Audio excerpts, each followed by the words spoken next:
اعوذ باللہ من الشیطان الرجیم بسم اللہ الرحمن الرحیم۔ میرے پیارے دوستو بھائیوں، ہمارے پیارے نبی حضرت محمد صلی اللہ علیہ وسلم کا ارشاد عالی ہے کہ میرے اہل بیت کی مثال نوح علیہ السلام کی کشتی جیسے ہے، جو اس کشتی میں سوار ہوگا وہ نجات پا جائے گا۔ میرے دوستو بھائیوں، میرے پیارے نبی حضرت محمد صلی اللہ علیہ وسلم کا ارشاد عالی سب سے بلند ہے، اور اس میں کئی رمز پناہ ہوتی ہیں، اس میں کئی اسرار ہوتے ہیں۔ یہ ایک ایسا غنچہ ہے جس کو واقع کرنا میری بساط میں ہے۔ دوستو اور بھائیوں، ہم سب سے پہلے یہ چیز دیکھیں کہ اگر کشتی ہے وہ سمندر میں جا رہی ہے یا دریا میں جا رہی ہے، تو اگر ہم سمندر دریا کا نظارہ کرتے ہیں تو ہم نے کشتی کا وسیلہ تو اختیار کرنا ہی پڑے گا۔ اگر ہم سمندر میں یا دریا میں ہم ڈائریکٹ چھلانگ لگا دیتے ہیں، ہمیں اس کی ڈوبنے کا خطرہ نہیں ہوتا، تو ہم لازمی جب چھلانگ لگائیں گے نادانی میں تو ہم ڈوب جائیں گے۔ اسی لیے اگر ہم یہ کہتے ہیں کہ ہم یہ راستہ طے نکالیں گے، ہم اہل بیت رسول کی بارگاہ تک پہنچ جائیں گے، تو یہ کبھی ایسا نہیں ہوگا۔ اس گھر کے ساتھ محبت کرنی، یہی ایک انسان کے ایمان کی نشانی ہے۔ دوستو بھائیوں، میں بہت علماء کرام کی، معزز علماء کرام کی تقاریر بھی سنتا ہوں، ان کی باتیں بھی سنتا ہوں، مگر مجھے وہ علماء کرام وہ بہت اچھے لگتے ہیں جو کہ ائمہ اہل بیت کا ذکر کرتے ہیں، اور ان کے ذکر خیر سے میری روح کو بہت خوشی اور شادمانی حاصل ہوتی ہے۔ تو میرے بھائیوں، حضور پاک صلی اللہ علیہ وسلم کا یہ ارشاد ہے کہ میرے اہل بیت کی مثال نوح علیہ السلام کی کشتی جیسی ہے۔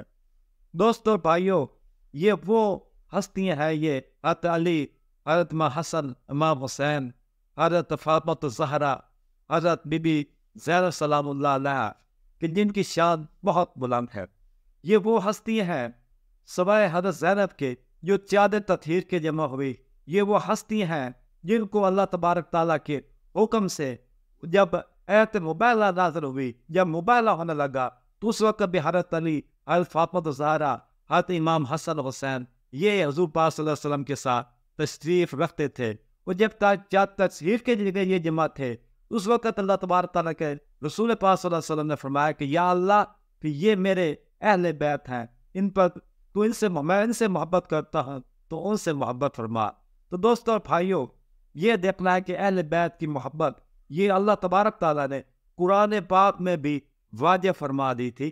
ارشاد ربانی ہے، قُلْ لَا أَسْأَلُكُمْ عَلَيْهِ أَجْرًا إِلَّا الْمَوَدَّةِ فِي الْقُرْبَى۔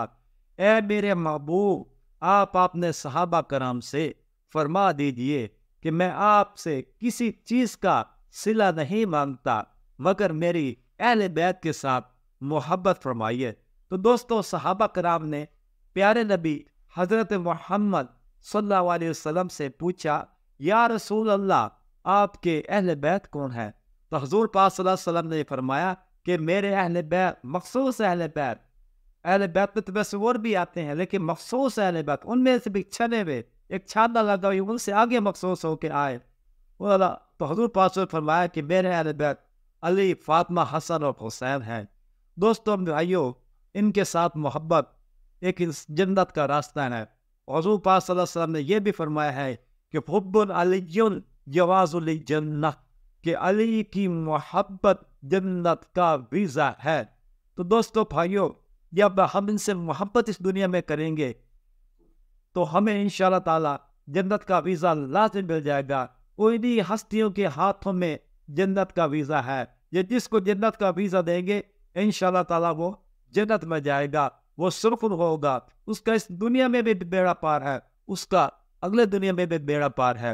اگر ہم نے سمندر کے یہ ماحول کا مشاہدہ کرنا ہے، ہم نے بحر توحید میں ہمیں غوطہ سازی کرنی ہے، تو دوستو بھائیوں، یہ ان کے وسیلے کے اختیار کیے بغیر ہمیں کبھی خدا نہیں مل سکتا، ہم کبھی خدا تبارک تعالیٰ کے نزدیک نہیں ہو سکتے۔